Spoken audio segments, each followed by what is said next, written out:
think this is working now. Check with Paul and Michael. You can walk back there. Can you hear me now? Can you hear me now? Can you hear me now, Paul and Michael? All right, that's great. Have a break over there. You can sit there, and I'll get you introduced, Okay. and we'll get started in just a minute. Cool. Okay. You good? Welcome, everybody. My name is Peter Meissen. I'm the director here at the Sim Center. I think most of you I know. There's a few people that are here for the very first time. So always when people walk in here the first time, they say, "What is this place?" Have you been here before, Ellie? No? I know, Jenny, you have. First time for Chris. So this place was a vision of a man named Buckminster Fuller. Most people know Bucky from geodesic domes. Very well. And triangles. Are those the buckyballs too? Buckyballs. Oh, I didn't So know if that. you Okay. studied chemistry a little bit a while ago, the Buckminster Fullerene was actually a discovery in the soot of a candle. And the guys that found it, I met them, Harry Croto and Richard Smalley, 10, 15 years ago. It was actually 1995. And they won the Nobel Chemistry Prize for finding this new molecule that was a carbon molecule, looked a lot like a soccer ball, has great properties for these very thin film graphene sheets, as well as lubricants. So Buckminster Fuller was one of the geniuses of the last century. He said we needed a place to get together to grapple with the hard issues of our day. We've got plenty of hard issues to work on, and he called it the World Resources Simulation Center. From now on, I'm going to say Sim Center for short. And the idea is to visualize, obviously this is a visualization space, to visualize sustainable solutions. That's what we're about in the shortest version of it. Our longer mission is to visualize sustainable solutions to both global and local problems so we make informed choices quicker. This is meant to be an accelerator so we better understand what's going on so we can see the past. How do the trends get to where we are today so we understand today better by looking at past trends? We were talking about that today. You need to understand the trends, and this is the perfect discussion tonight to really understand trends here in San Diego. And what you're really interested in is the future and where we're headed. So if you can actually now start to project the direction of where we're headed on some of these trends, maybe you can make smarter decisions quicker. And that's our mission always. So that's the room and the facility of the room. Tonight is a perfect evening for our Green Scene Evening. We do this once a month where we ask how sustainable San Diego is. And we've done this around energy, water, transportation. Tonight we have, I think, the best organization. One of our partner organizations is the Equinox Center. They've been in San Diego, I'm going to guess, 7 or 8 years now, at least. 7 years in San Diego. A gentleman came down from Washington. They were doing this in Washington State and said, we need to track the indicators for San Diego, the quality of life indicators, to see if our region is improving or not on certain key issues. So that's what you're going to see this evening. Thrilled to have Stephen here. Stephen is a colleague that I've met over the last couple of years. He has a great bio, both in government and in the nonprofit world. His bio is up here. He's worked with one of our councilmen, David Alvarez, on his campaign. David Alvarez actually helped us cut the ribbon when we moved into this place. We were in his district at that point in time, so he's also my councilman for my district, and also worked with Councilwoman Sherry Leitner.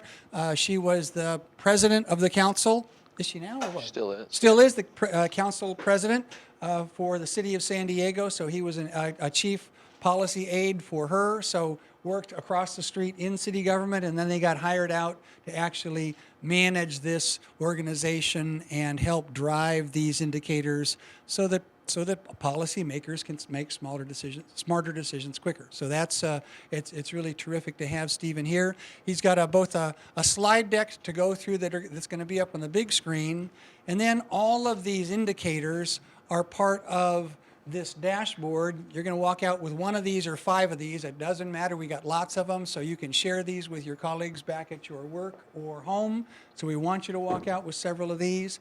It's their 2015 version, so their latest data points. And as we go around the room, I'll just pick one example here. Let's say he's talking on air quality. So right now, Ron, you have this dashboard in front of you. Let's say he's talking on air quality. Don't do it now. But you can see where it says air quality right there. I would want you to click on air quality, and we'll bring that up, and we'll leave that up for the evening so that when we have a conversation, that conversation can be aided by the information that's there. Do you want to join us up here on number 12? So you, yeah. Oh, is there? Oh, she'll be back? Oh. Join us. You know, we're all covered except these two. You can sit right up here, but you're going to have to sit a little bit further back so you don't block the light. Don't want to block the light. And I think that's it. And I think so. So Stephen knows who's in the room. We'd love to go around real quick because it's a small audience, really a quality group of people here. Why don't we start over here with Arnaud? Just a quick introduction of who you are, where you're from, what you do real quickly. So Stephen knows that. We're going to have to pass this around. Okay. Hi everyone, so I'm Arnaud. I'm from France. I just moved to the US about almost 2 months ago now. I'm finishing my master in GIS, and so I'm helping Jeannie with all sort of GIS-based tasks and helping the students here on a geodesign project, to build any build maps or do some spatial analysis, all sort of things that can be done with GIS. Yep. Your next quick introduction. Hi, I'm Carrie. I'm a tree hugger. That's why I'm here. All right, very nice.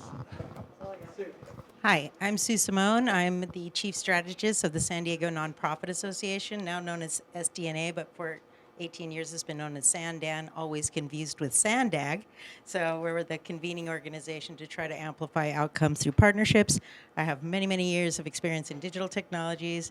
I got my bachelor's degree in social ecology, and I specialize in public-private partnerships. I manage the San Diego Food System Alliance. It's a county-wide initiative, a public-private partnership on improving the local food system in San Diego. So we've been really interested in indicators to kind of, figure out where the leverage points are in the system that we can craft strategies around to improve the local food system. So Equinox Center has always been brought up as sort of a place to kind of, look at and research. So I'm excited to see the presentation today. I'm Chase. I'm a rising junior at Pitzer College. Where's Pitzer? It's in Claremont, a couple hours north of here. I'm here for the geodesign summer work. Yeah, Good enough. that's me. Very good.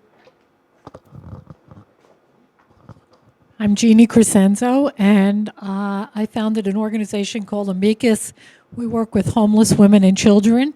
So I'm going to be very interested when you talk about quality of life, about the quality of life for people who don't have a place to live.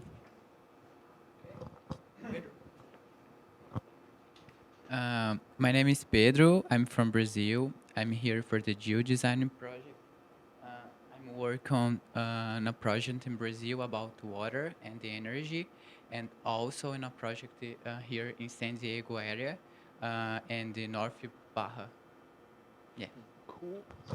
Geodesign has been mentioned a couple of times. It's a series we do all summer long. It's our summer series, and the full name of it is Geodesign, Engineering the Transition to Renewable Energy and Clean Water for All. I think we have a dozen students here from around the world. You've met a couple of them, and they're going to look at basically one country, Brazil as a country, because it's in a heap of pain right now because of some water issues that they're having, especially around Sao Paulo. They're out of water. And Southern California, Northern Baja, because we're almost out of water. So that's the critical issues.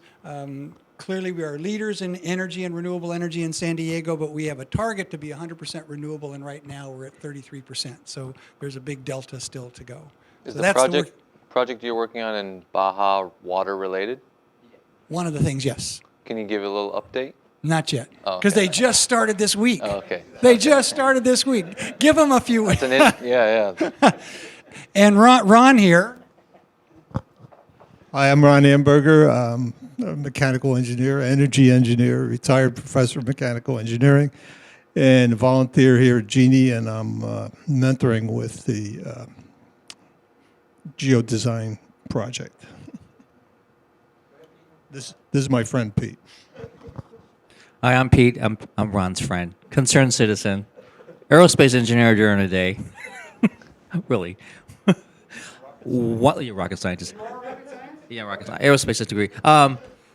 One less car, concerned citizen. I have not owned a car in 6 years or paid for gas. I ride around on my bike, have a foldable and an electric bike. I combine the foldable with the transportation systems here and spread the news because everybody loves that little bike when I fold it up. So there's ways to get around San Diego without a car. Hello, my name is Guilherme Castro, and I'm here like for the summer. I'm a Brazilian exchange student. I'm a major civil engineer. I'm a senior student right now, and I'm working. I'm a part of a geo design project, and I'm working with possibilities to the like renewable transportation system in Brazil.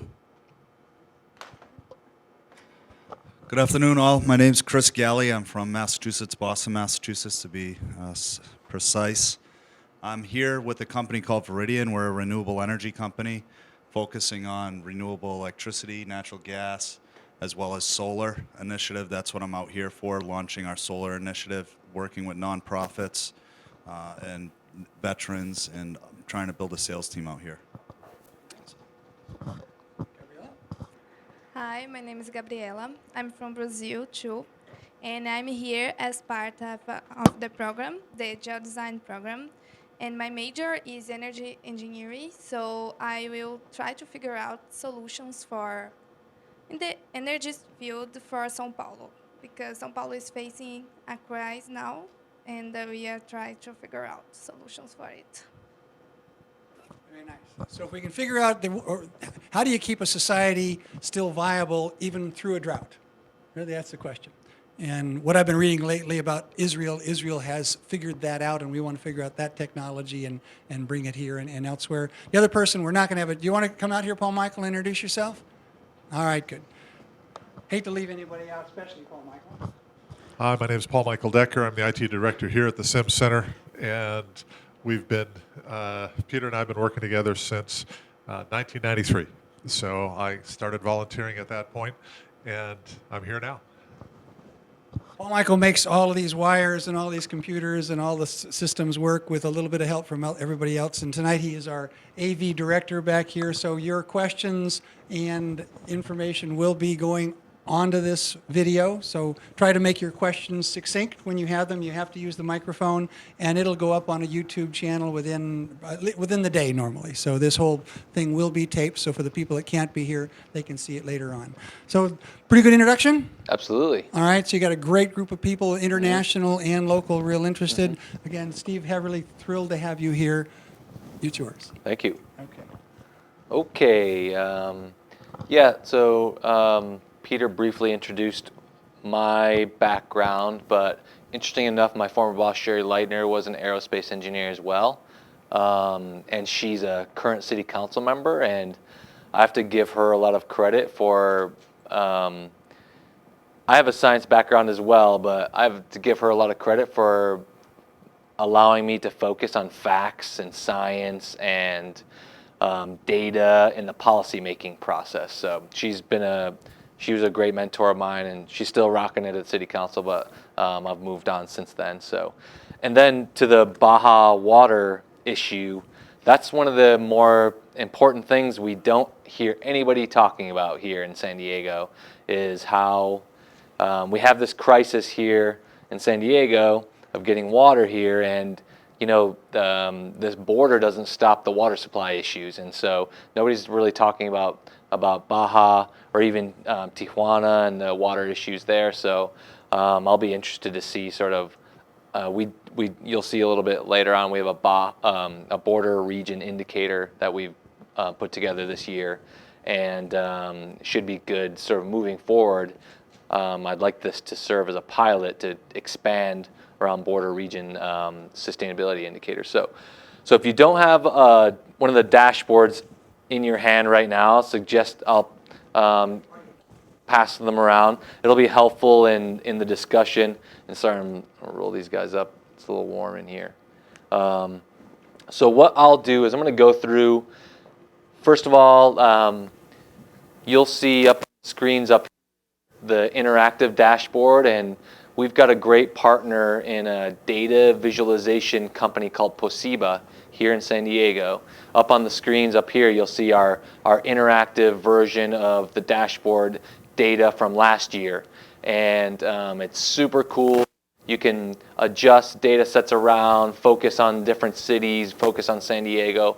You can download the data itself, but that's one of the cool things we've been working on over the last couple of years, and we're just now sort of working on transitioning the 2015 information to Pasiba to help get a 2015 version of this, and hopefully it'll be a little bit more dialed in. Last year was the first year, but they've been a great partner of ours, so look them up because they're focusing on data and nonprofits and how nonprofits can utilize data to essentially represent impact better.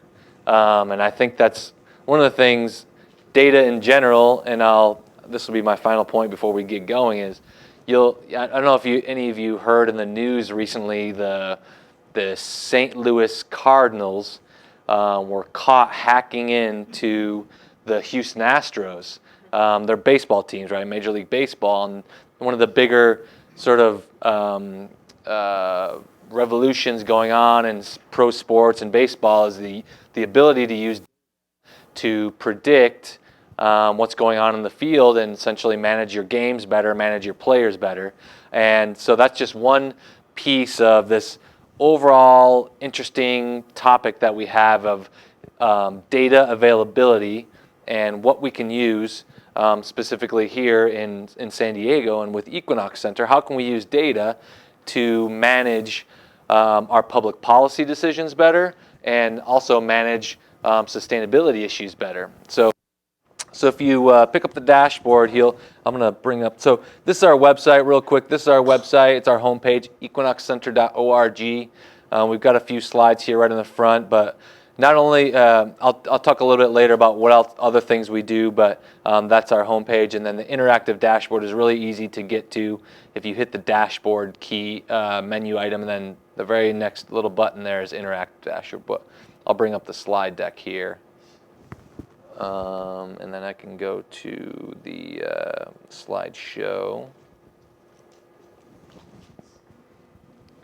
Cool. Okay, there's our cover page there. This is our, as I mentioned, our website. We are on the old social media.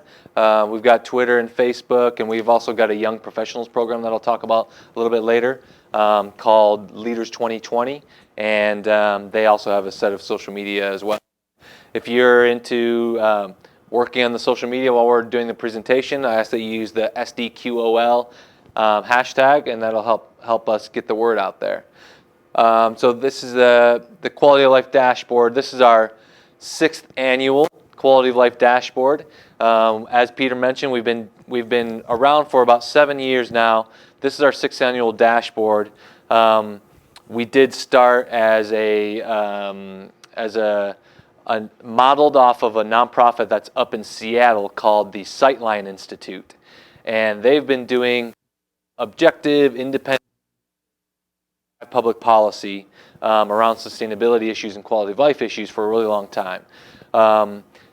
We're relatively new to them, so we're still trying to get our foothold and establish sort of the optimal fundraising strategy to improve our impact, but we've got a great reputation in San Diego, both the business community, the environmental community, and our public policy makers. The independent, objective organization focusing on the balance between the economy and the environment. And so the economy and the environment, as they merge together, that's where you get quality of life. And the dashboard is really our flagship product. We believe that what gets measured gets managed better. So as we follow trends here in our research in the dashboard, what we'll do is we'll distribute this to public policymakers, business leaders. I go to the economic development corporations, chambers of commerce, and legislative bodies, go out and present this. So hopefully have a more discussion about some of the issues that we're facing, but also the main goal really is to get our policymakers to utilize facts versus politics, making decisions about quality of life and sustainability issues. Okay, so this year generally we do somewhere in the 13 to 15 range of indicators, and that's what we'll call them. When you're looking at economic indices, they're usually using different economic indicators to drive those indexes, right? So what we've developed is sustainability indicators or quality of life indicators. So here, this year I'm really excited, as I mentioned, that we put together a border region quality of life indicator. We'll get into that real quick in a little bit, but the border region, as I mentioned, the water supply issues don't stop at the border, nor do air pollution and water pollution. The economy, right? As we develop better ways to work with our neighbors to the south, I think we're going to have collectively better economies. We've already seen that with NAFTA and our relationship with Mexico. So I think we can sort of achieve similar results as we get closer to figuring out these sustainability issues. And then the other piece that we have, this is sort of related to your question, is about housing affordability, right? And unfortunately, we didn't get too deep into the next level of those that can't afford housing at all and don't have homes. But we did scratch the surface a little bit related to housing affordability. And we looked at it both from an economic growth perspective, right? Like housing prices growing is sometimes good for some people if they happen to own houses. But there's also affordability issues here where there's a lot of people that really can't afford to live here, and I'm one of those people that pays more than a third of my salary, a third of my income just to rent a house. And it's I don't live in La Jolla. I live in Golden Hill, which is it's not an amazing neighborhood, but it's still somewhat unaffordable. Here are some key findings. You'll see this in the next page from the table of contents. And then some of the indicators we'll focus on today: air quality, the border region, climate change, electric vehicles, land use in parks and mainly park access, renewable energy, residential energy, and I guess you can't see that very well as waste on the bottom. I must have, when I adjusted the slides earlier, I must have bumped waste out of there. No, I think that was my bad from earlier. So we'll start with air quality, and if you want to bring up the interactive side of air quality, that'd be fun. Like I said, so these are 2014 numbers, but it's also good to show the trends here. So what we do is we reach out to the EPA, the Environmental Protection Agency, and collect the number of unhealthy days for at-risk populations, which is mainly elderly and infants. And we saw this past year that after a bump up last year, which is we still really haven't figured out why there was a bump up last year in unhealthy air days. We saw another decrease this year, and I think that's overall an improvement. You can see back in early, close to 70 unhealthy air days per year for these at-risk portions of the population. Now we're down to 17, so that's a big decrease, and I think a lot of that has to do with probably the Clean Air Act, and also finding cleaner sources of energy, cleaning up transportation, and things like that. So, and then the other piece of this you'll see here is the map showing children's asthma hospitalization rates per zip code. That's another interesting one because, you know, we talk about environmental justice issues and who has access to healthy air. So you can see by this map, it's kind of all over the board as far as the opportunity to have clean air, but you'll see a lot of it in South and East County. That's where a lot of the air quality issues come from. Oh yeah, all right, cool. And so, and these are rates for kids from infants to 17 years old, and it's a big range. You know, over here in the coast, Point Loma, Coronado, you'll see it can even go down to 0, no hospitalization rates at all.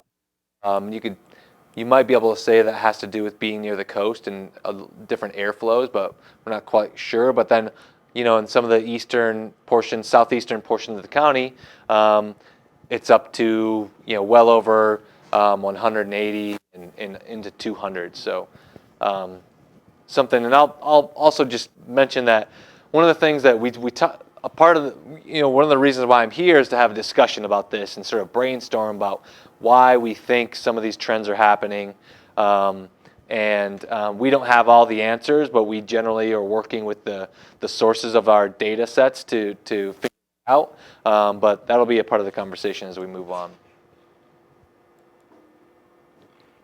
Okay, here are, so in the next pages we have the border region indicator, and the next slide you'll see the other graph, but these two graphs are related to water quality, and or this one graph is related to water quality. So what we did is this is an interesting piece because we originally tried working with the Baja California government, and it was really tough to get any sort of information from the government entities there. Much different than here. We can go to a government entity here, whether it's the state, the county, the federal government, and get information, laws that have been put in place, the Records Act or the Freedom of Information Act. If we have to, generally they're just like, okay, it over to you because you're doing a good thing. In Mexico, the governments down there were really hesitant to give us any information. They're wondering what we're going to do with it. They don't want to see this information in the media in a way. We essentially had to do was utilize some nonprofits, some NGOs in Baja, and one of them is the Tijuana Waterkeeper, who helped us out with getting this water quality information. And it's really not too deep of a dive into water quality. It's essentially a pass-fail based on standards for beach water quality, like if you wanted to go swimming. So there's a cool app out there, Swim Guide. You can pick it up for your smartphone, but that has any city that you can think of in the U.S. that has access to beach and water. The Swim Guide is there, and that's where we got this. And luckily, they're doing some great work in Tijuana. So Tijuana Waterkeeper is working to not only get better opportunities to collect water quality for this, but they're actually building a lab and sort of circumventing the government, which is holding back information, holding back data from them. They're going ahead and they're like, okay, we're going to build our own lab through grants from the federal government of the United States and some others, and to focus on water quality issues in Tijuana, in northern Baja California, because there are some serious issues there. The other graph we have here is border crossings, which you can see have relatively remained sort of flat, but there are some increases amongst some of them. And you know, one of the trends you'll see here in the dashboard is related to the economic downturn in 2008 and 2009. That affects how we use our resources and also affects some of the pieces of our border crossings. So you'll see pedestrian border crossing was pretty low in 2009, and it's kind of slowly ramped back up. The trucks and personal vehicles have sort of been up and down, but you'll see later on in some of the indicators you'll see definitely some specific correlations to the economy. And then here's another greenhouse gas emissions, and these are CO2 equivalent in million metric tons. And we get this information from the Border Environment Cooperation Commission. They're a part of North American Development Bank, the NADB, which essentially funds border-related infrastructure projects that help both the U.S. and Canada and Mexico.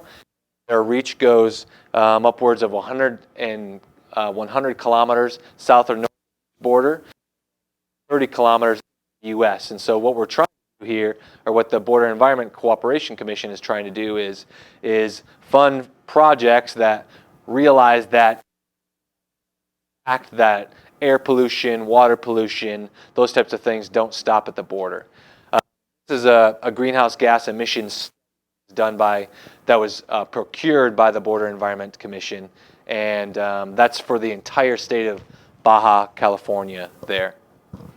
And you'll see a big difference. So if you look at sort of the total emissions for the entire state of Baja, we're looking at about 18 million metric tons of CO2 equivalent. So remember that number 18 as we work into the next section of the San Diego emissions. And just before you go, I know that one of our students was looking at this graphic earlier, the one that's up the top. You have it in front of you, and they went, "Is that really the border?" And that's it at the beach. Oh yeah, at the water there. Yeah. That is the fence. That is the fence that goes right into the ocean. And this side of the fence is the United States. The other side of the fence is Mexico. Yeah. And it's one of my favorite places to go to realize what's going on here, right? We have this fence that's essentially just blocking the people, right? Or just trying to block the people, but the water's still flowing, the air's still flowing. It's a really cool place to visit if you haven't. But then the cool, just a real quick plug for I Love a Clean San Diego. If you guys are familiar with them, they're another nonprofit here in San Diego. They focus on waste and recycling education. They commissioned this photo here, and these are elementary school kids from both the U.S. side and the Tijuana side that made these shapes in the beach, and they were nice enough to let us use this photo but it really sums up the border issue that we have here when it relates to pollution, quality, sustainability issues. So this is climate change is our next border, and really what we have here is the most recent inventory, the most recent approved inventory by SANDAG, the San Diego Association of Governments. They're our regional planning entity, not Sandan. Yeah. This shows, essentially what this is showing is that most of our emissions here in the region in San Diego County are related to on-road transportation. Upwards of 42% in this last emissions inventory that was done in 2012. And that's, only vehicles from us driving alone to work every day or not, which is awesome. Thank you, Peter. That's pretty awesome. Yeah. Well, it's a challenge. Also, trucks. Trucks and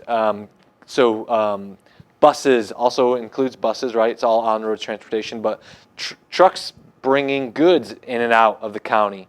One of the questions, and you'll see later on when we talk about transportation, is what are these emissions that are just created here, or does it include trucks and vehicles that are coming into the county? So that's one of the things as we dive deeper into these issues that we'll continue to figure out and hopefully broadcast that in the dashboard next year. Some pieces here include electricity, and one of the things that we do have to give San Diego Gas and Electric some credit, because all the electricity that's procured here in San Diego is natural gas, essentially all the fossil fuel related electricity. So we're not using any coal, which does help, but there's definitely more opportunity to get to the more renewables. And then the other piece here is our regional greenhouse gas emissions in our sort of overall gas emissions. So remember that number we had 18 for the entire state of Baja California, which admittedly, major player there is Tijuana. That's the biggest economy there. But their emissions of 18 million metric tons of CO2 equivalent are here, and we're still way up here.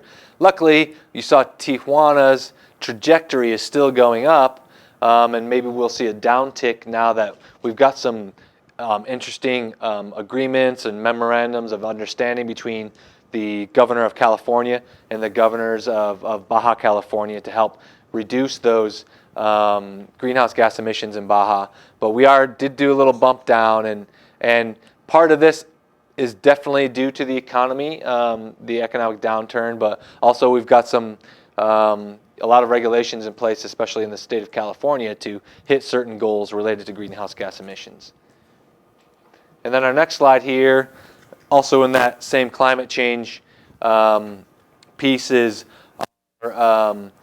just a snapshot of what's going on when it comes to climate action plans here.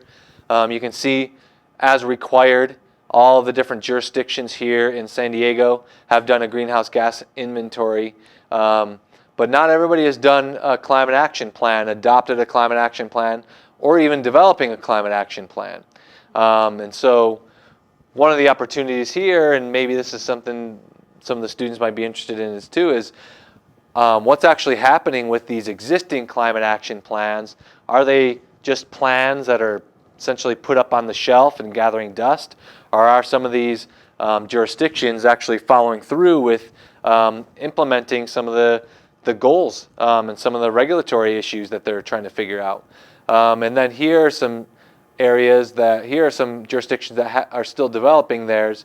And then we've got a whole another section of jurisdictions within the county that haven't adopted, nor are they developing a climate action plan as of 2013. So one other thing to note is that the Port of San Diego and the County Water Authority, the San Diego County Water Authority, have developed their own climate action plans, even though they didn't have to under the state's mandates.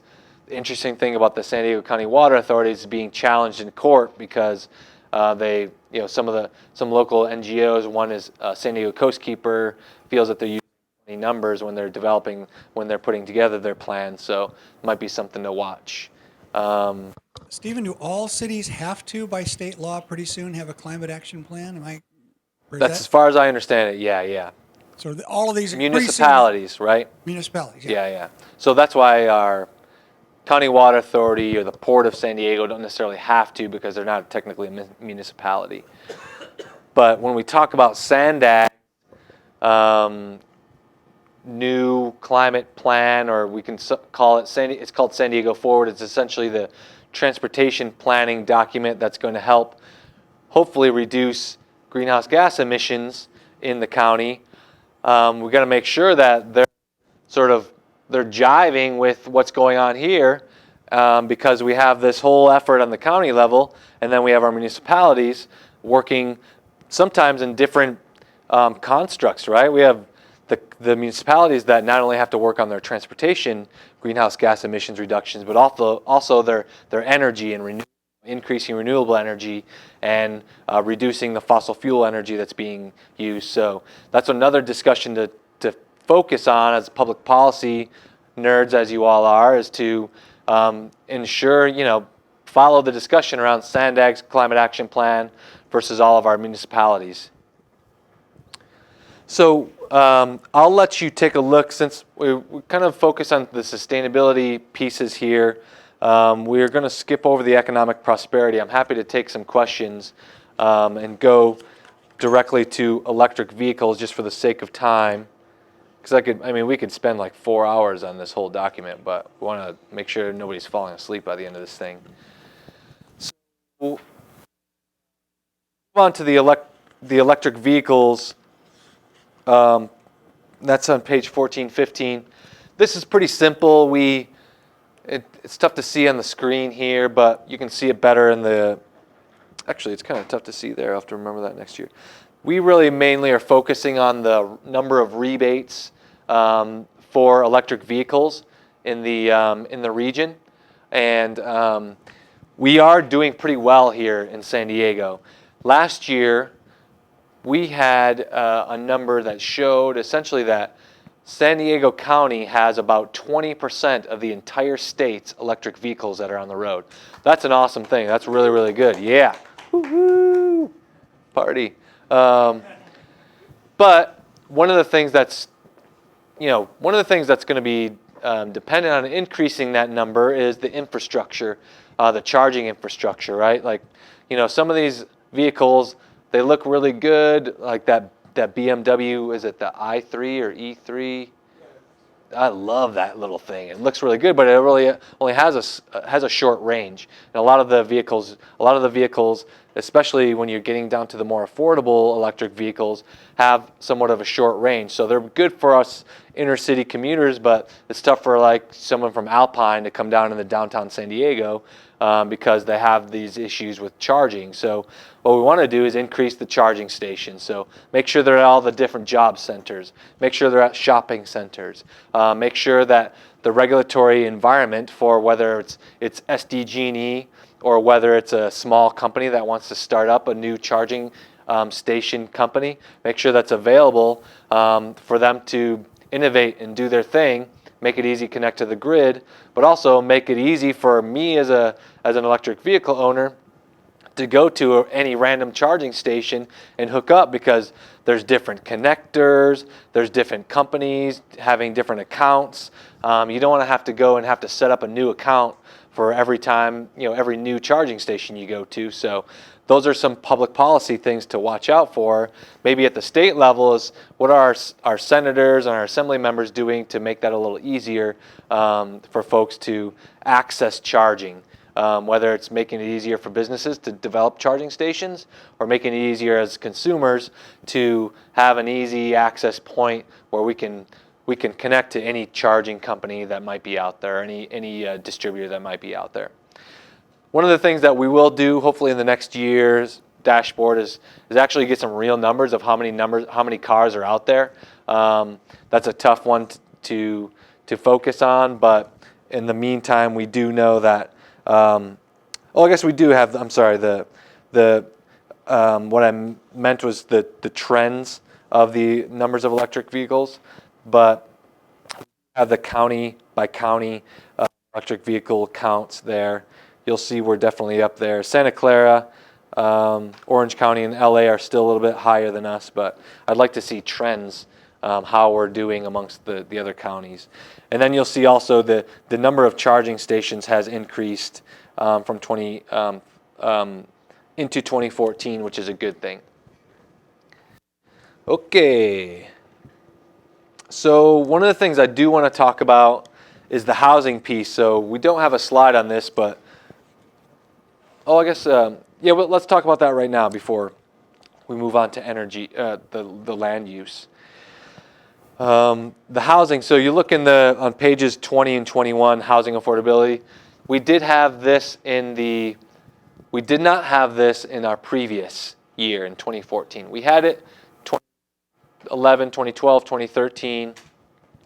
Failed to include it, or not me. I just started a little bit after the 2014 version was released, but I wanted to bring it back this year, and so we not only did we bring back our housing affordability index, but also just to kind of a focus on the market, what's happening in the housing market. So the one piece that I'd like to focus on, and this is directly related to quality of life, and we all probably feel it when we're paying our rent or our mortgage each month, is there's a stat out there that says the percentage of occupants spending, anybody spending more than 30% of their income on housing are at higher financial risk. So if you're making, if you're taking home $3,000 a month and you're spending $1,000 on your rent or your mortgage or more, you're at a higher financial risk to ensure that you can pay your other stuff, or if you have a medical emergency, you can pay for those things. So that's one of the stats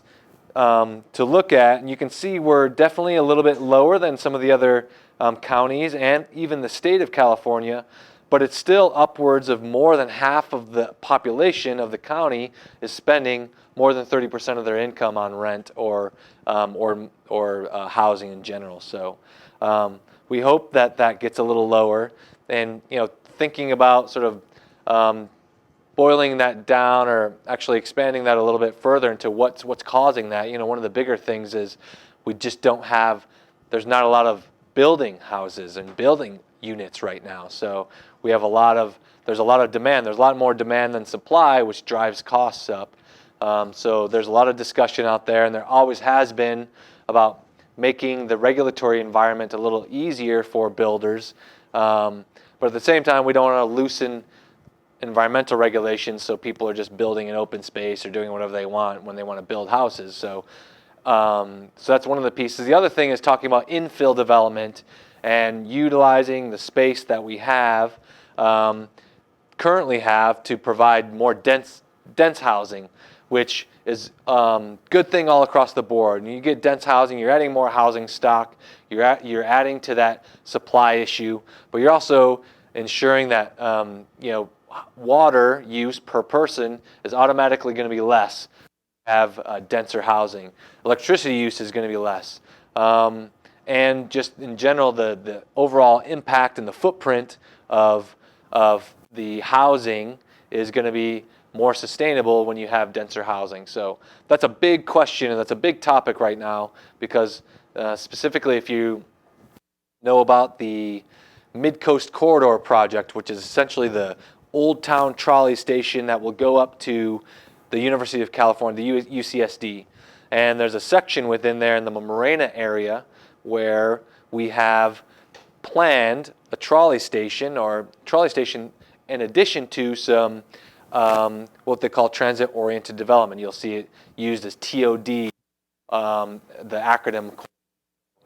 At the same time, so we have this transit-oriented development being talked about. That's essentially going to be creating a job center near the transit station, creating denser housing near the transit station. At the same time, you've got single homes in the same area. Folks that have lived there for a while, they like the quality of life they have.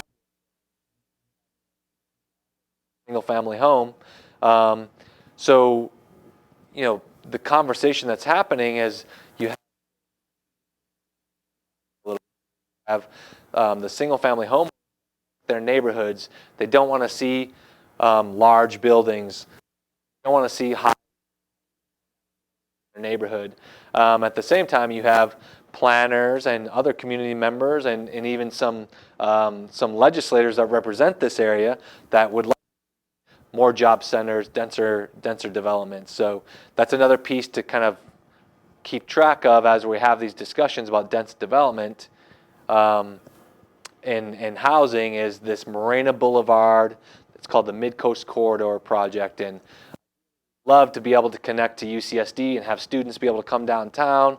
That's another access station for Sorrento Valley, right? So if we try and get more people living downtown, maybe they work up at Qualcomm or something like that in the Sorrento Valley, there's opportunities for them to get up there and not use their car and not have to truck up that huge hill into Sorrento Valley from this area. So, those are some things to think about when we're talking about housing. So that was a bit of digression, but sorry about that. But Steve, if I just jump in on this one graph that has housing affordability index, it's the one that kind of skews way up and then comes back down again. Yes, sir. When I look at that, and you tell me if I'm reading this right, San Diego in that list is at 20% again. So we were up at 40% affordability, and then we're in the 2010, 2011, and we're back down to 20%. Yes, that's sort of we're sort of like the teal, sea green, light color there. So 20% of our one out of 5 can afford to buy a house. Is that what that says? I think, you know what? I won't be able to explain that too much. I don't know exactly all off the top of my head what all numbers go into that index. I think you're on the right track. So, I mean, if our average price is up now around $450 again. I think it's the average price of a house. We're able So I know the median price is close to 450 again. Yeah, Is it? 496 is Okay. our So how recent many one. people can afford a $496,000 home with, Yeah. 10% down and the mortgage payment? Yeah. And so I think those are some of the factors that go into the index itself. yeah. Okay, great. What would be nice to add to this is rental prices. Yeah, definitely. That's and I love suggestions. So if you have them, The question, just so it goes on the tape, was it'd be nice to add rental prices if we could. yes. Another question. If you have a question, I want you to take the mic, okay? There seems to be a paradox here with increasing affordable housing and our shortage of water. How do you look at that? So an interesting study directly related to that just released by Circulate San Diego. Has anyone heard of Circulate San Diego? Yes. Raise your hand if you have. Okay, so it's good. I'm going to give them a plug. They're a nonprofit. They focus on transportation choices. But they also are getting into the housing and land use because really what they want to promote is more of the transit-oriented development, the TOD that I was talking about earlier, because it relates to improving transportation as we spread out our transit opportunities. We want to make sure that they're going to the places where people are at and where people work. So they did a study based on some of the research that we've done around water issues showing that infill development and denser development uses less water. And generally, if you're talking about affordable housing, as in subsidized housing and things like that, I think the trends are to focus those in more dense development, even in some of our suburbs, right? Like I know of a project, Cresta Bella in Rancho Penasquitos. It's a beautiful of denser for Rancho Penasquitos. If you think of Rancho Penasquitos, it's general family homes, not huge lots, but space, right? Well, Cresta Bella is a development that it was fought by the community quite a bit because they really wanted to go super dense there, but they were required to add to credits and incentives for building there. They had to include some affordable housing. So you'll see that generally, I think, as far as I understand it, affordable housing trends are going towards denser development, which in turn will use less water because it's just, you don't have, the main use of water is outdoors, right? You have, and this is one of my favorite numbers. It's not in here, unfortunately, but 66% of the county's water use goes to residents, so residential use. Another 12% goes to businesses and industry. Another 12%, actually it's a little bit less, goes to agriculture, and the other 12% goes to institutional use, so our schools and hospitals and churches and things like that. So that's 66%. That's already a huge amount of the pie. More than half of that is used outdoors for landscaping. So more than half of that residential use, is used outdoors to keep lawns green, in some case, I think in very few cases. I mean, I have a little mini garden in my backyard. I have an apartment. They're nice to me, and I use my shower water to water my little mini garden. But for the most part, it's all landscape. So when you think of denser development on a per unit basis or a per person basis, we're going to have less square feet of lawn per person, which is our main contributor to water use in the county, is outdoor water use. So as we get more dense development, and that includes affordable housing, we're going to use less water. That's a very long answer, but water is one of my. We'll get there in a couple of minutes, but we can have a big discussion about that. Okay, next slide we have, and I bumped around. Sorry, I meant to do the. This is our land use slide. It's mainly focused on park access. And what we did is we work with Sandan, to develop this map here. It's easier to see, and it's actually not very hard, not very easy to see there, but we've got a few different layers, GIS layers, so you guys are working GIS here. We've got some layers. We've got the green is essentially areas of the county where people have essentially more acres of parkland of access per 1,000 units. Then you'll see the yellow areas are the areas where there are less than 3 acres of parkland per 1,000 residents, and this is access. And access is a interesting word because, you know, I've forgotten what that means here. I apologize for that, but essentially, you know, we've had a big discussion in another committee that I presented this to is what is access? Can you view it? Can you see it? Is it a golf course, right? You know, golf courses are considered parks in the city of San Diego. So is Petco Park, by the way, just so you know. Petco Park, even though we don't have a chance to go play on that field very often, Petco Park is considered a park for residents. But what does access mean? So that's another question. We'll hopefully have a little bit better. Within half a mile of their residence? What are we measuring? I'm talking about the map itself.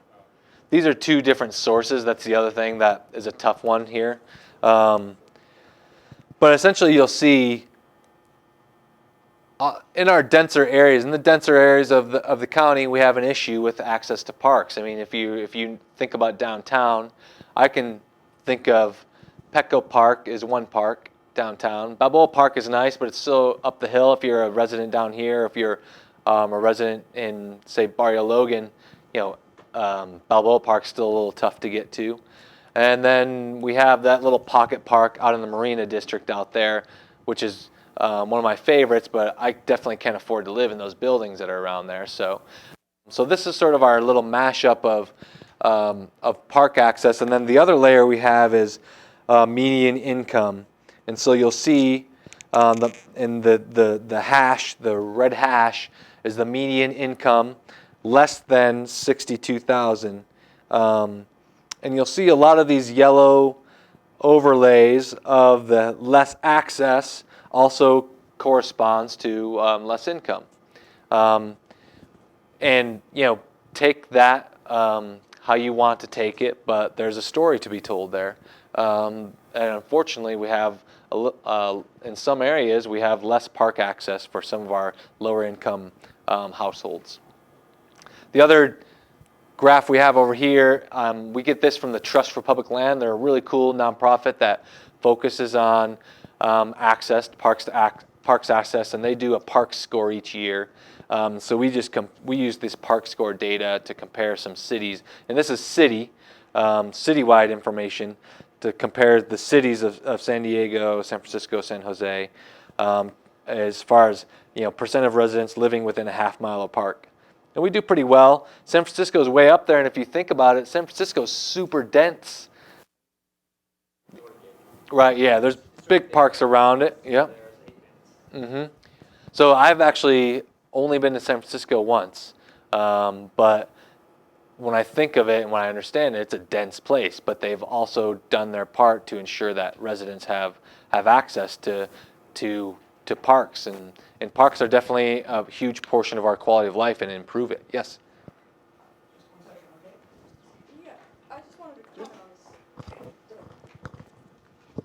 San Francisco is geographically bound.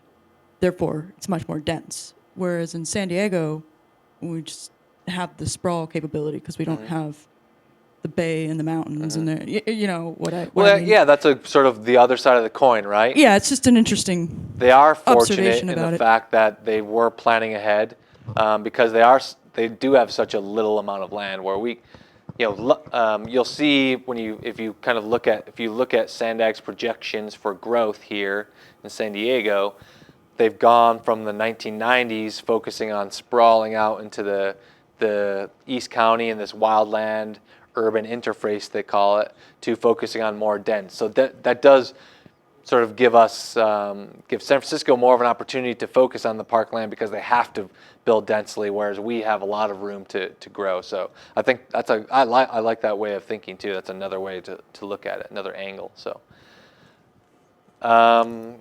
okay, let's move along. Okay, so we're going to energy. So sorry, we're gonna back up into the dashboard. Back to page 16. We'll start with renewable energy here, and here's it doesn't really come out that well, but you can see on the dashboard itself. Here's a look at the renewable energy mix. Actually, this would be good to show up on the screen here. Number 5. This is a cool one because there's a huge difference in. I wonder if we can get is the pie up there? Oh, here it is right here. So it's actually not really a pie. It's more of a chart. This is yeah, it's like a flatbread. So you'll see here, and you can't really see it very well, but last year, 2014, I'll boil it down to one sentence. There was no solar in SDG&E's renewable procurement mix. So 2014, SDG&E was buying no solar. And this is not rooftop solar. This is not commercial rooftops. This is all that the utility, SDG&E, is buying from other areas. So most of that, this big chunk here is wind. And the rest goes into geothermal and biomass. Does everyone know what geothermal is? Essentially, it's energy generation from hot ground air, air coming from the ground. Biomass is essentially burning wood, scraps, and things like that to drive turbines to create energy. You'll see this year a huge 20% of SDG&E's procurement is solar. The reason for that is the states got some mandates, some deadlines that are coming up that all utilities have to hit. And essentially what it comes down to is by 2020, all the utilities, including SDG&E, our local utility who we pay the energy bills to, has to hit 33% of their energy going to renewable sources. SDG&E has amped it up. They're pushing the envelope a little bit. So they put this together, so they're hitting 33% by the end. And they want to hit 50% by 2020. So this is the reason why you'll see the big bump in the next slide of SDG&E's renewable energy. We're looking here, so by the end of this year, by the end of 2015, they're going to have their little dot up here because they're going to be hitting 33% by the end of this year, and that's a huge deal to do with the amount of solar they're buying. So that just lets you know that the work that Peter's doing here and the other folks, Climate Action Campaign and Environmental Health Coalition, pushing SDG&E to be more sustainable and get more renewable energy in their portfolio is working, along with, because they're seeing a trend. They don't, other utilities in the state are following the state's goals, right? They're not going to, when they hit 2020, they're going to hit 33%, just like everybody else. But there's a groundswell of sort of just public perception of that renewable energy is good here. That's driving SDG&E to push their game into more renewables themselves. So I think that's a good thing. Yes.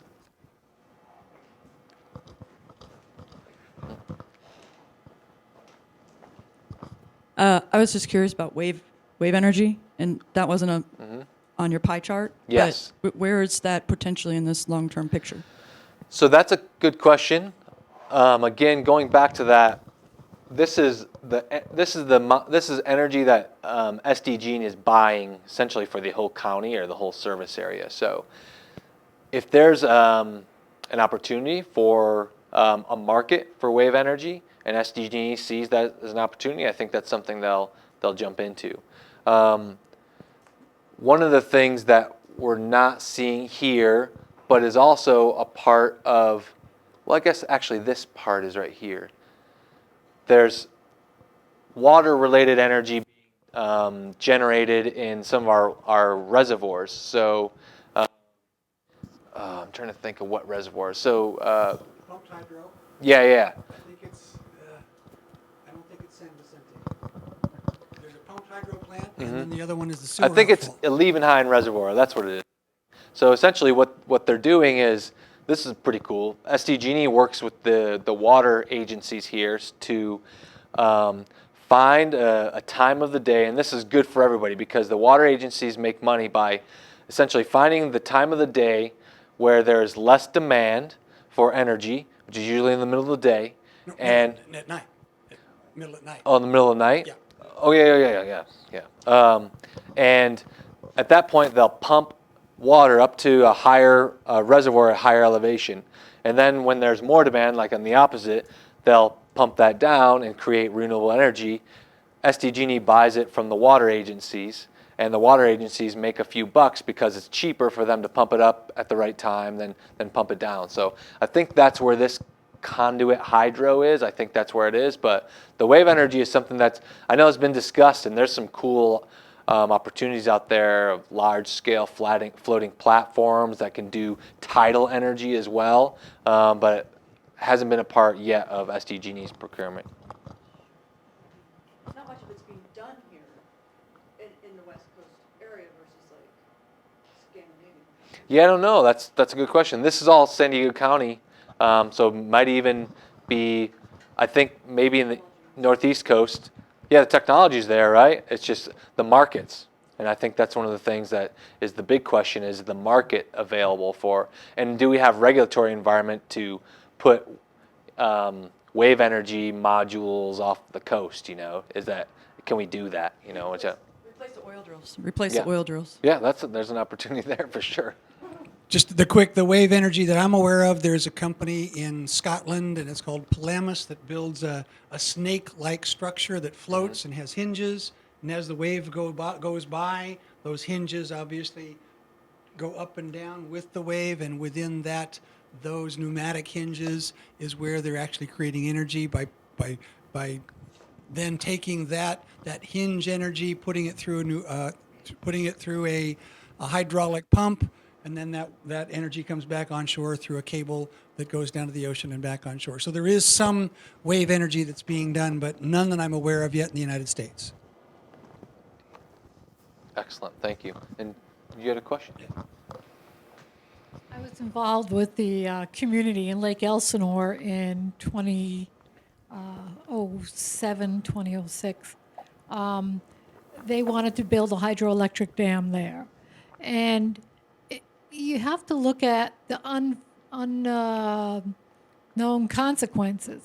It would have destroyed Lake Elsinore to pump all that water up every day or at night, and then let it come down at night. Would have it uses more energy to pump the water up than it creates, but it gives you that energy at a time that you need it. But in the process, it would have destroyed Lake Elsinore.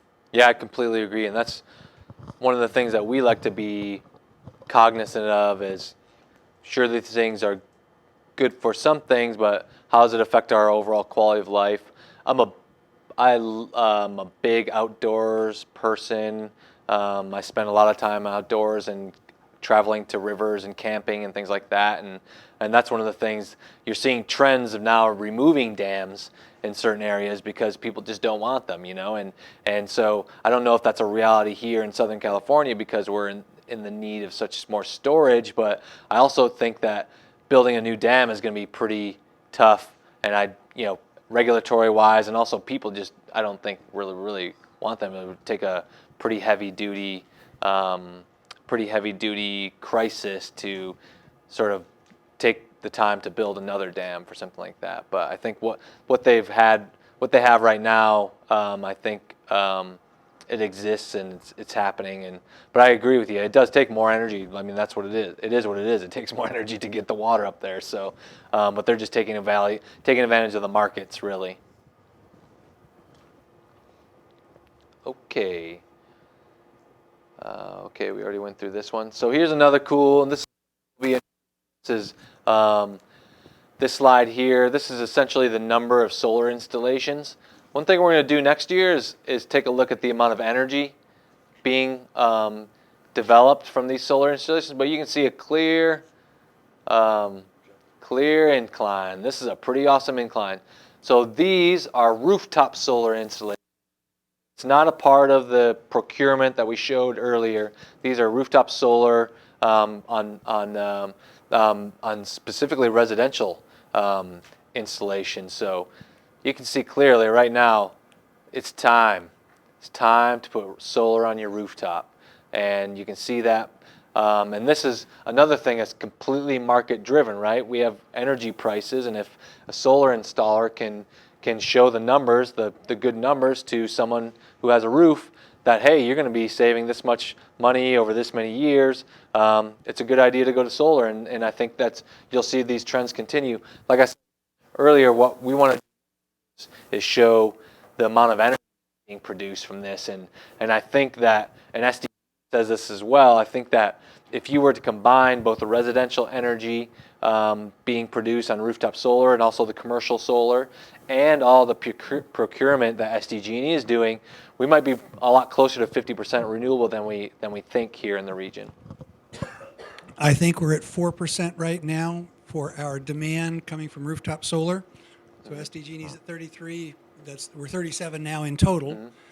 And if you're interested in solar, you ought to talk to somebody, whether they're in the room or not, because there is a law that's going to change when we hit 5%.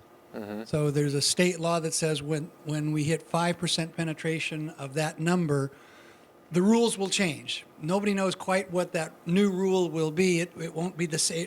Right now, you get this net metering benefit, which means your meter spins backwards at the same rate it spins forwards. That's the net metering concept.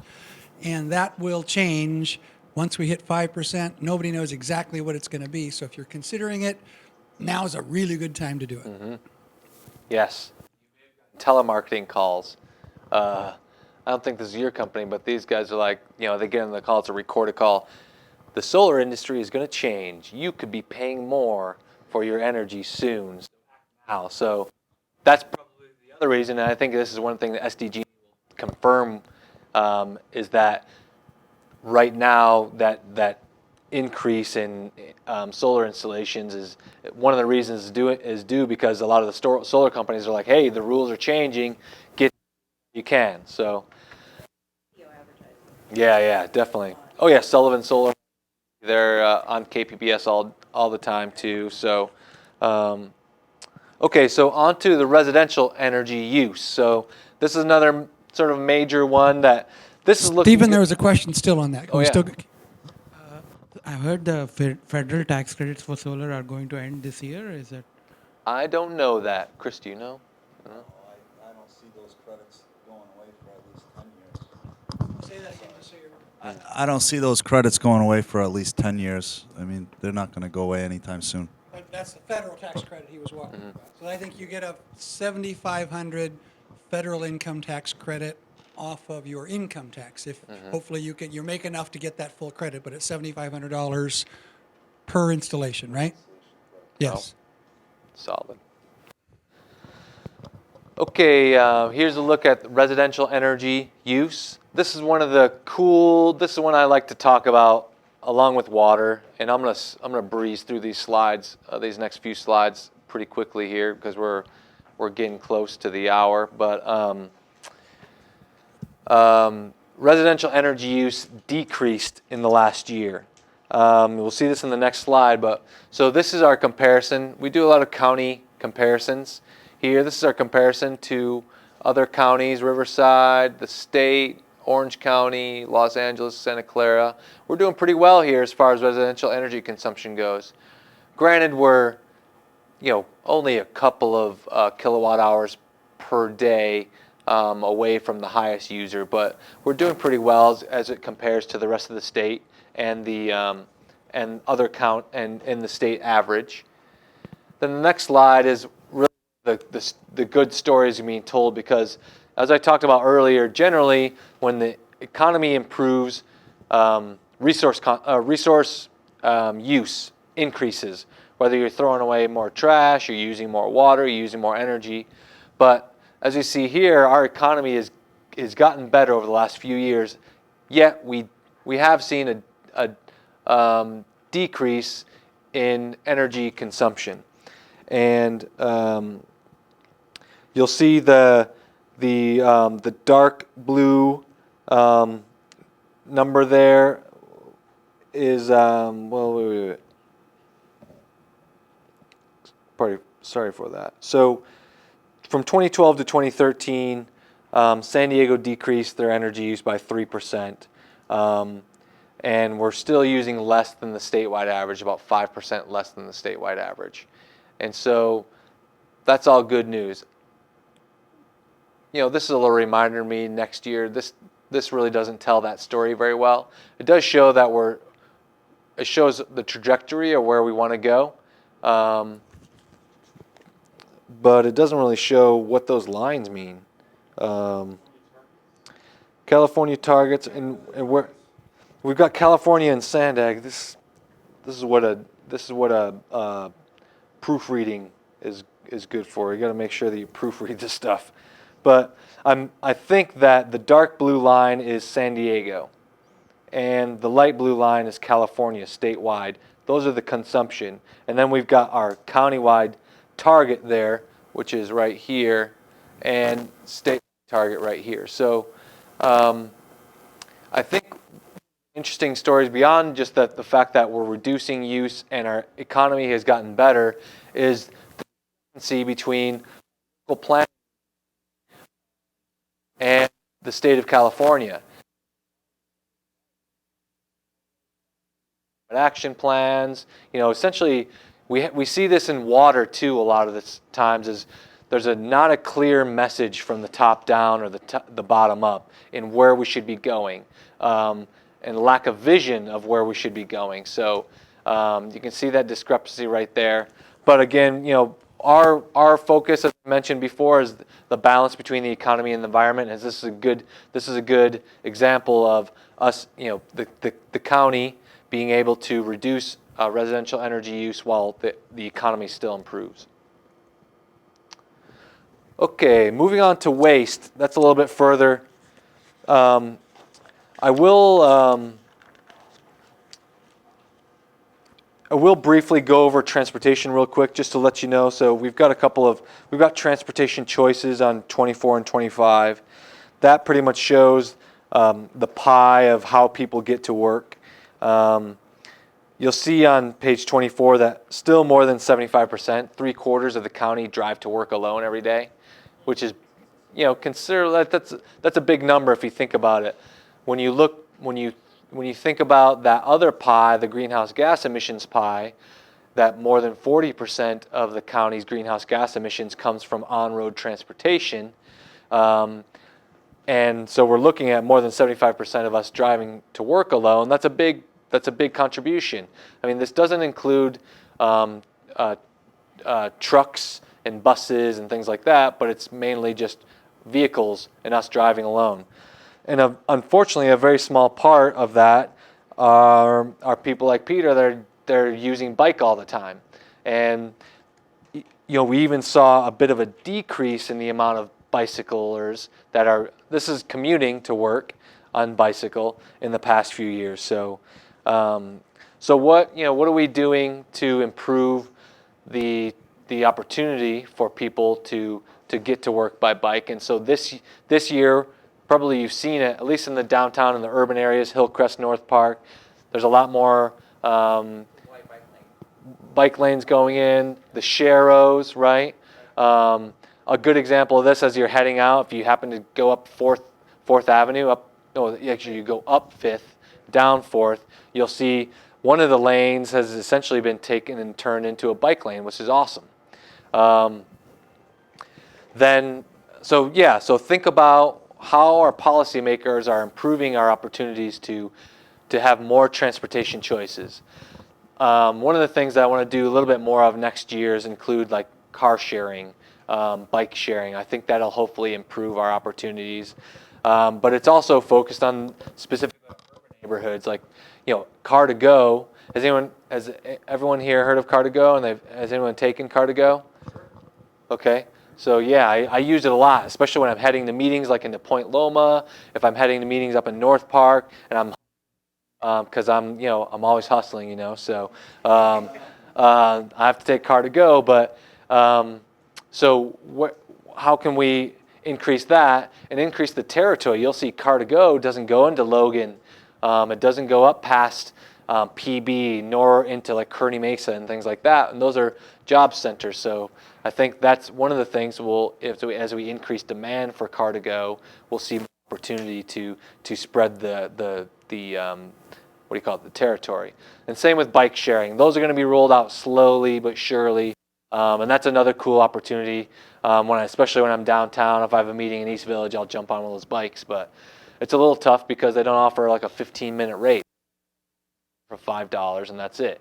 So but it's all market driven, right? They're a business, so they got to make their money somehow. So then the next piece of transportation I'll quickly just mention is our vehicle miles traveled is the next piece, and this is one where we're consistently higher than most places in the state. And you can see where we are on page 26. We're the top bright orange line here, and we've always been higher than many others. So what does that tell you? It tells you that a lot of people are driving a lot of miles. It doesn't necessarily mean we're spending a lot more time than LA, because it's a sort of it's a perennial, not a perennial. What's the word? Anyway, it's always a traffic jam up there in LA. I mean, you could be driving at 11 a.m. on Sunday morning and still a traffic jam. So, we still have a problem with having to drive a lot of miles to get where we need to go, whether it's work, whether it's the store. So, again, that goes back to improving transportation choices to get where we need to go, transit-oriented development, all those policy choices that we hopefully can see improving and moving the needle in the right direction. Okay, go. So up to this slide. Oh, yeah. I just wanted to comment that it's not just transportation, it's jobs, housing, balance. Mm-hmm. And if we just think it's all a transportation solution, we're never going to get to the problem. We're not going to understand the problem and understand the solution if we think it's all transportation. We just need better transportation. Agreed. And we were talking a little bit about transit-oriented development and how housing relates to transit. But I think one of the big things here we're talking about is it's really expensive to live here in the city of San Diego. So what do people do? They move out. They move up to Alpine. They move up to Temecula. Are we going to ignore that issue? I'm not ignoring it. I'm bringing it up right now. It's a big issue. Oh yeah, we do have affordability in here as well.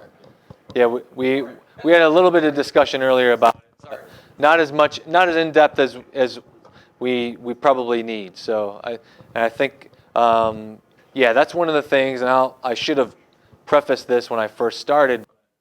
There's a lot of sort of surface level information, and I appreciate that point, because we don't have the opportunity in a 42-page document to get in depth to a lot of these things. We're trying to show a snapshot of what's going on. That's where we hopefully will have these conversations and have policymakers in the room, or the staff members of policymakers in the room, that can help drive some of these issues to the right people that are making decisions, and have essentially try and change the dynamic a little bit as it relates to something like that, where we're talking about the connection, housing, affordability, and job centers and transportation options, and then also other sustainability measures when it comes to housing, like resource use, energy use, and water use amongst housing. So when you think about that level, like, it's all connected. We're all connected. I'm actually happy that we're in a position right now that we're not working in silos as a community. Government probably still is working in silos amongst some areas, but as a community, we're realizing in San Diego that there's a lot of nonprofits that are doing a lot of advocacy work here and there. I think if we collectively work together to change things in a bigger picture and better vision, we can go a long way with that. And remember, Stephen is just reporting. Stephen doesn't create policy. He's just reporting the Well, facts. that's a big question. But what he chooses to report is extremely important. And you know, some of your comments about what is important, I don't know where those come from, but. Well, that's collectively, we have a small team that works on this. We send it through we have some volunteer advisors that work on it as well. But we're always open for suggestions, and I think that's one of the more important pieces. You'll see at the end of this some contact information, and I'm happy to sit down and have coffee or just get engaged in an email discussion with anybody with some suggestions about how we can improve this for next time. Because there's a lot. I mean, that's one of the disadvantages of having a small team is we're not getting to everything we could, nor are we representing everything in the best way. So every year we're trying to dial that in and get better and better. So the next slide you'll see here is we have waste disposal per capita. So we are doing pretty well in San Diego County compared to the rest of the state. But as I mentioned, as the economy gets better, we're going to see a bump up. And so we're going to be buying more things and throwing away more packaging that sort of packaged those things that we bought. And that in turn creates more waste.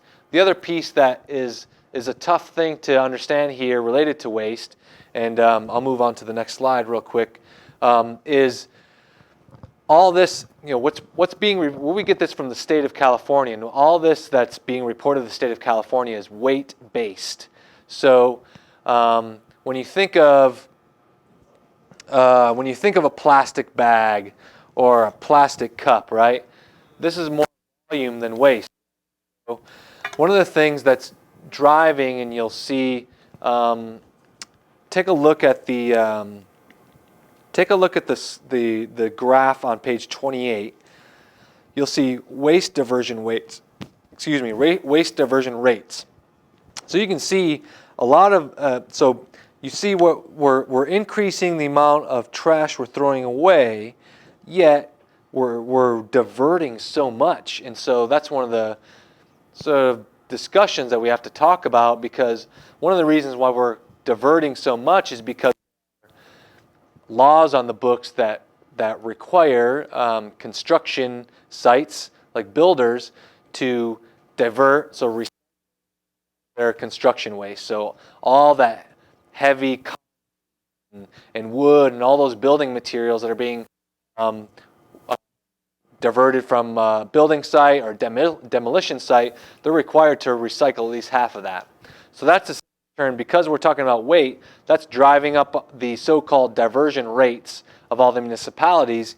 Yet, as you can see here, we're still on the residential and commercial side, we're still throwing away a lot, and we're throwing away a lot of tonnage.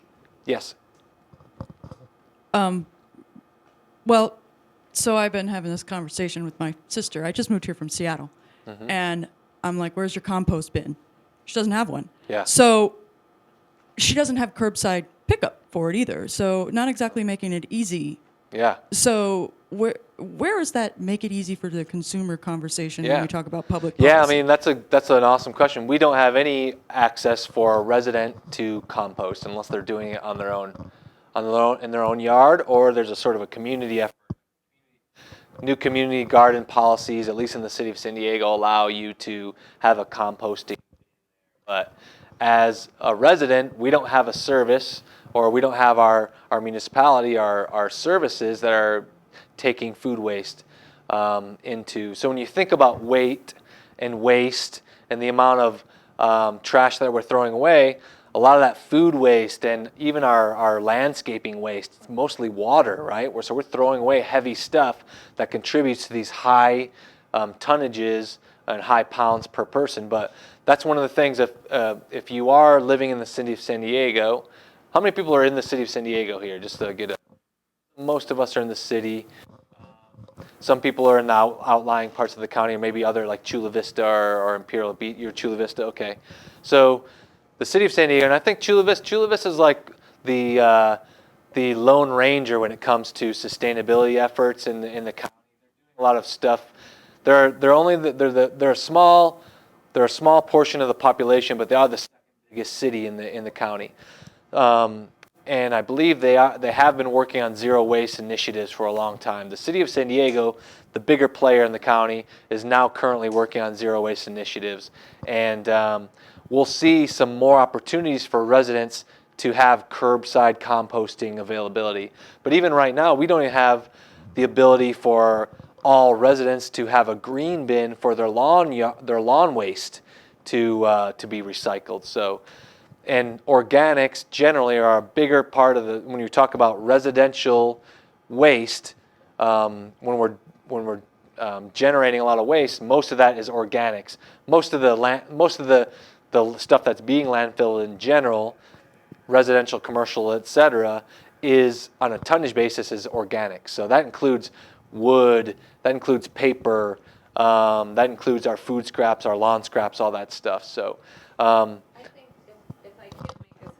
I don't want to crowd the graph, but it would be great if we can have like a breakdown of the type of waste, by percentages, because the food waste issue is a huge issue we're looking at right now because, food waste causes methane gas in landfill. Mm-hmm. So that's a huge part of the greenhouse gas emission. But with the new regulation, AB 1826, and implementation of that starting next April, businesses will be required to compost their organic waste. And then later on next year, urban dwellings will be required to compost. So there's a lot of kind of initiatives, City of San Diego, Encinitas, different municipalities looking to kind of get that food composting part in their zero waste plan.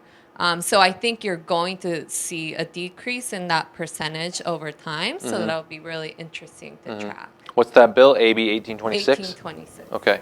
So that's another interesting question. So when we're talking about a state mandate, right, coming down onto businesses and residential facilities like that big Pinnacle building that's out in East Village right now.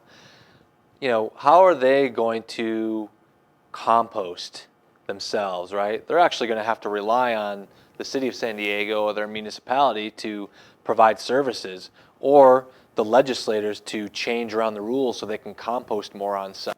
So this is it's an interesting conversation because it's a good thing, but we also are going to have to make adjustments here locally in how that's right. Yeah, I mean, I look around. I run a lot around San Diego, and especially around our parks, and there's a lot of sort of unused parkland that isn't being used by people. It's sort of like maybe staging land for materials in the parks and things like that. Those would be cool sort of staging areas for composting facilities or something like that. But there's a huge regulatory environment when it comes to composting and expanding that. So, but we are seeing it getting better and better as we get closer. Yeah, I don't know if you're aware of it, but as part of the City of San Diego charter is that the people in City of San Diego get free trash service if you're a resident. Yeah. So that happened in the early 1900s because there was a pig farmer who wanted all of that compost to feed his pigs. Yeah. That's valuable trash right there. Oh, yeah. We should have people bidding to take our trash. I just want to put that on the record. Yeah.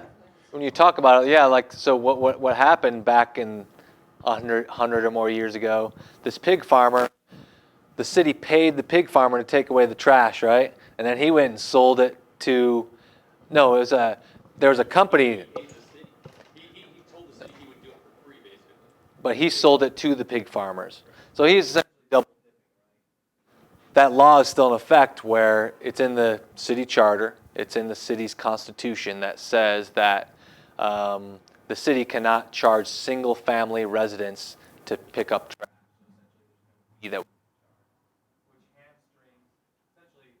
All of your recycling programs, your composting programs can only be expanded if the city can get some better revenues.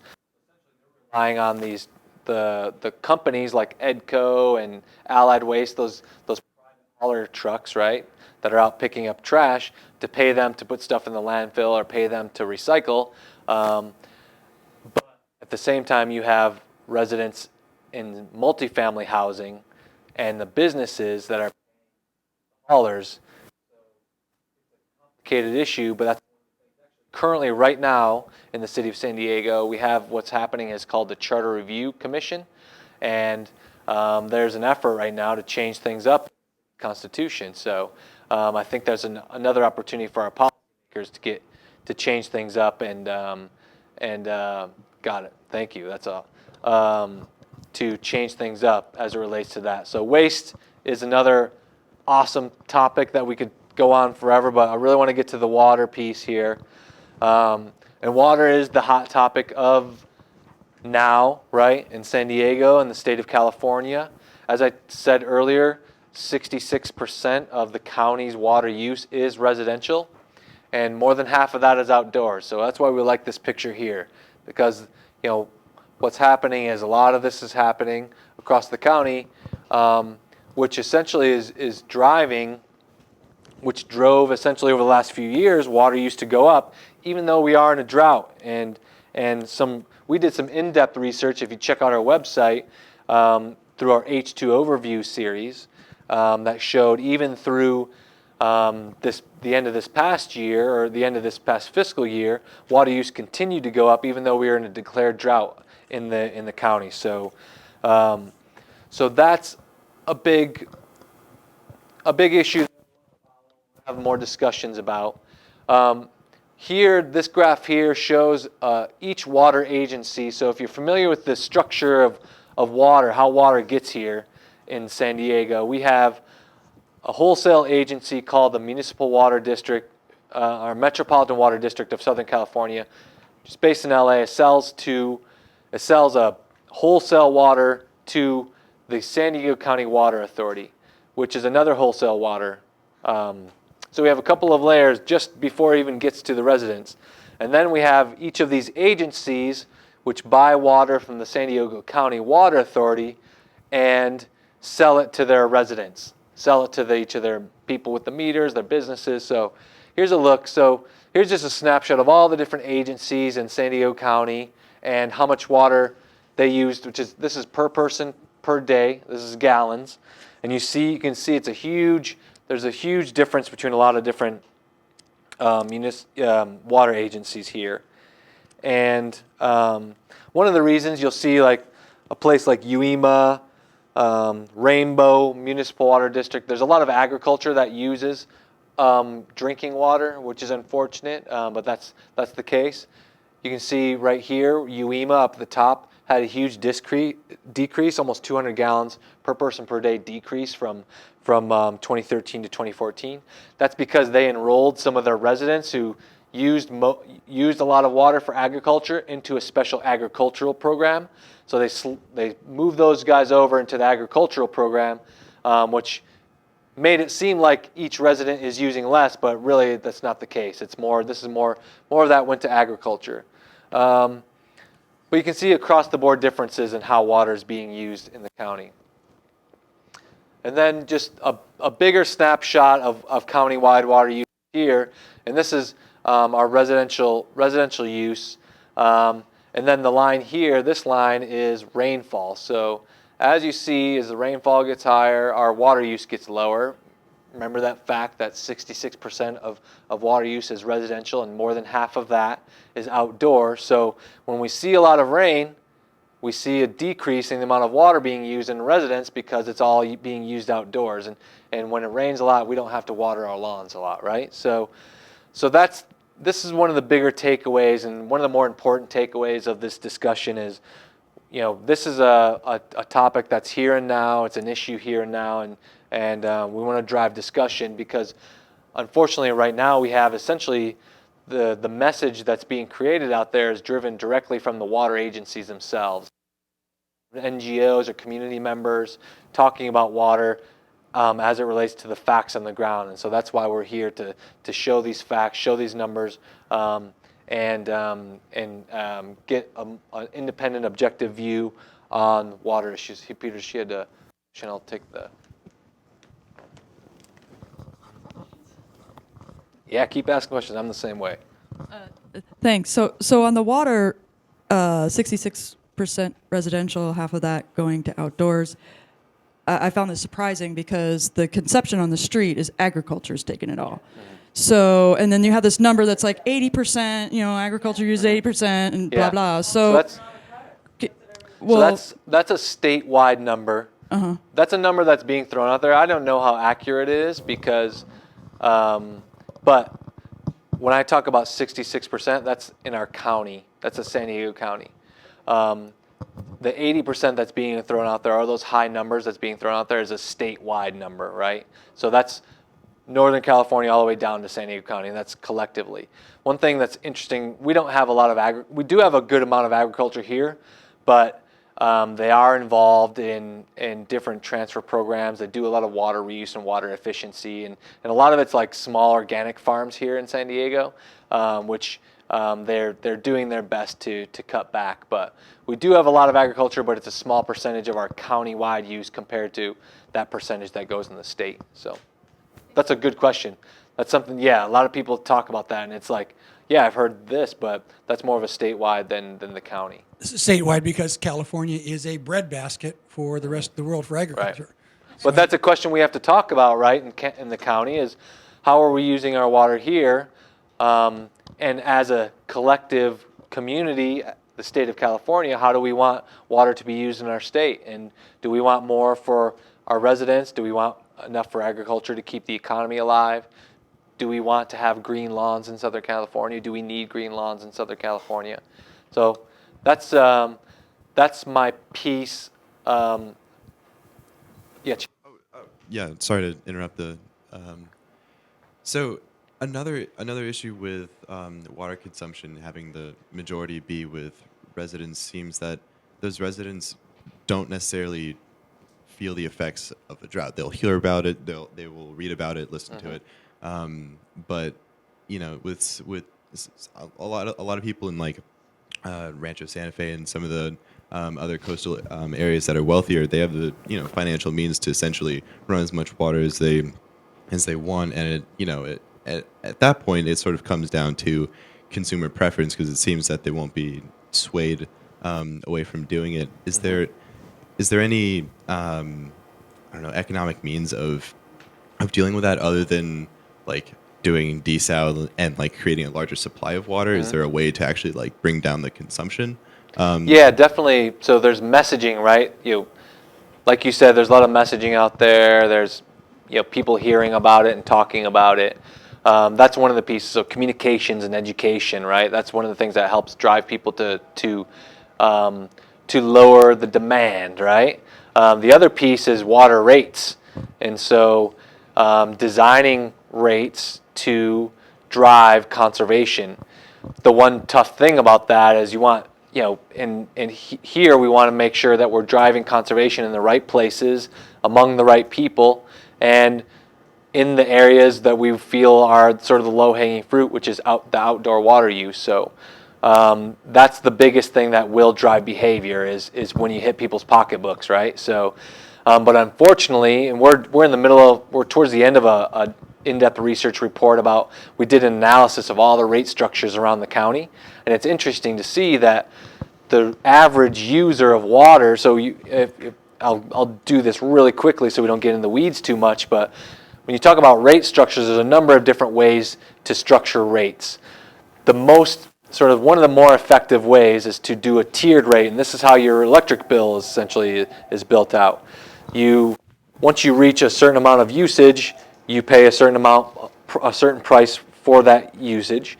If you go above that, then you're paying a little bit higher amount per unit for that usage, and so on. So one of the things that we're finding in this analysis that we're doing is average user in the county, there are some tiered rate structures, but the average user doesn't even get out of the first rate. So as they use more and more and more, they're not feeling the effects of these tiered rate structures in their pocketbooks. So that's one of the things I guarantee you'll see more of a conversation. So we've got the governor driving this mandate, this demand mandate to reduce the demand of the state by 25% statewide, and that goes differently among the different agencies. So that started in June. First week in July, you're going to hear the results of that on the radio, right? You're going to hear San Diego did this much compared to what they're supposed to. Santa Fe did this much, et cetera, et cetera. After that, that's when the rate discussions is going to happen, because we're going to find probably that a lot of agencies weren't able, through messaging and other means, to get their residents. So the next step there is going to be a discussion about rates and not we don't want to affect businesses badly. We don't want to affect low-income homes that aren't watering their lawns, maybe have a large family. We want to get the people that are essentially using it in ways that, if they decrease, wouldn't necessarily affect their quality. I think you have a good question. Along that line, a tiered structure is punishing households with more people in them. So if I look at my neighborhood, I'm in Linda Vista, everyone has their kids back home, they're renting out rooms, Right. they have larger adult households than someone who may only have 2 or 3 people. Very true. The other thing is that it's disproportionately painful depending on your income level. So a family that's just barely making it right now, if you raise rates and they don't even increase their usage, you're hurting them a lot compared to somebody in Rancho Santa Fe who was recently quoted saying, hey, as long as I can pay for it, I should be able to use all the water I want. Yeah, that's a really good point, and I agree with you totally on all those. You got to thinking of rates from an economic perspective. It's going to be tougher for someone who's already using less to use even less than less, I guess. So because they've cut back, right? Because they've already focused on reducing that as part of their way to get through, to be able to buy food for their family and things like that. In addition, yeah, you're saying that there are large families out there that are being dinged because they have more people in the home. They may not be using more outdoors, but they do have more people in the home. So there are other ways, other structured rates to go about doing that. So one of them is called a budget-based billing, where essentially you, based on the number of people in your home, you get a bucket of water. That's your base rate. And then if you go above that, say you want to use more outdoors, you start getting into the tiers. So there are other opportunities, but there's nobody in San Diego County that has that type of rate, which goes into effect. So you're exactly right. There are people that have done so much to cut back and can't really cut back anymore. Raising rates for everybody across the board is it's a bad ship on some of those folks that have already done everything they can. So I think Wrap up and okay, we'll do that. I just want to go through. I'm going to promote my organization now because I really appreciate everyone's. So when I talked to Peter and he said 5:30 to 8, I was like, whoa, that's a long time, man. But it looks like we have already run out of time, which is pretty cool because we had good discussion. As I mentioned, Equinox Center, we are a sustainability think tank. We focus on the balance between the economy and the environment. We do a lot of independent and objective research. Our main goal here, as I mentioned, is we want to get this information to our policymakers. The cool thing about Equinox Center is we are supported by both Republicans and Democrats and everybody in between and outside. And the idea, again, is to get this information to our decision makers. We also are conveners, so we get people together that may not maybe sit at the table together a lot. The business community, the environmental community, former legislators, people that are sort of in the space where we're in, sort of middle ground, trying to figure things out. So we are definitely and get people together to figure out solutions to some of the issues that we're dealing with.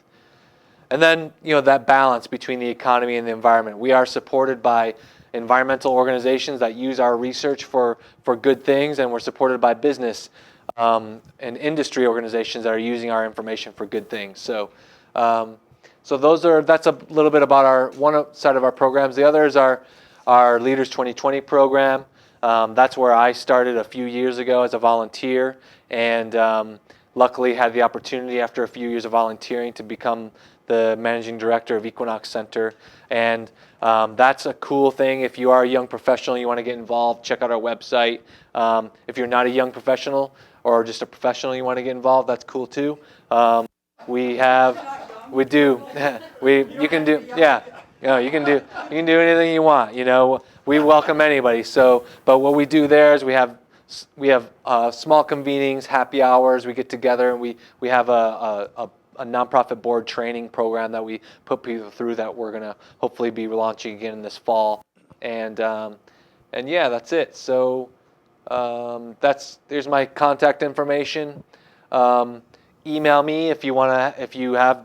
There's also my contact info is also in the back of the publication here too. When I talk about underwriting Equinox Center's work, improving quality of life in the San Diego region, my contact info is there. Yeah, and get in touch with me.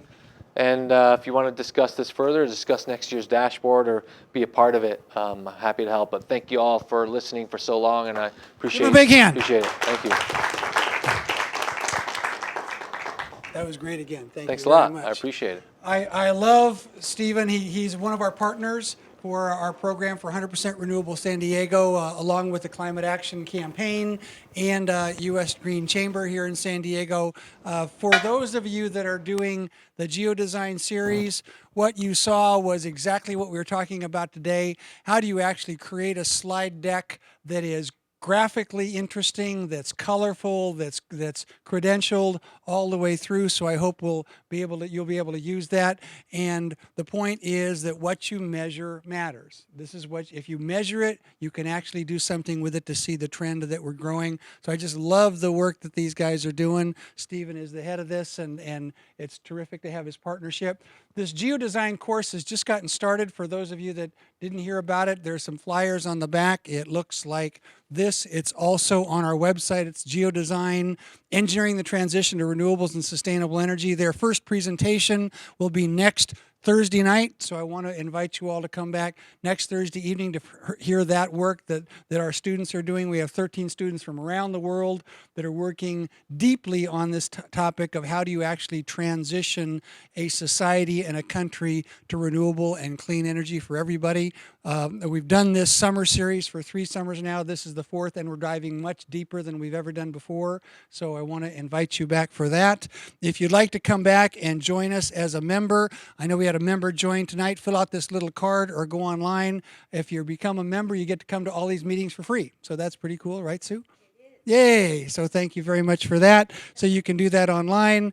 And with that, I really want to thank you all for coming. Great to have you here. Pleasure to have you online. Come back again real soon. Did I forget something, Alan? All right. Thank you all very. Oh, and Alan is holding.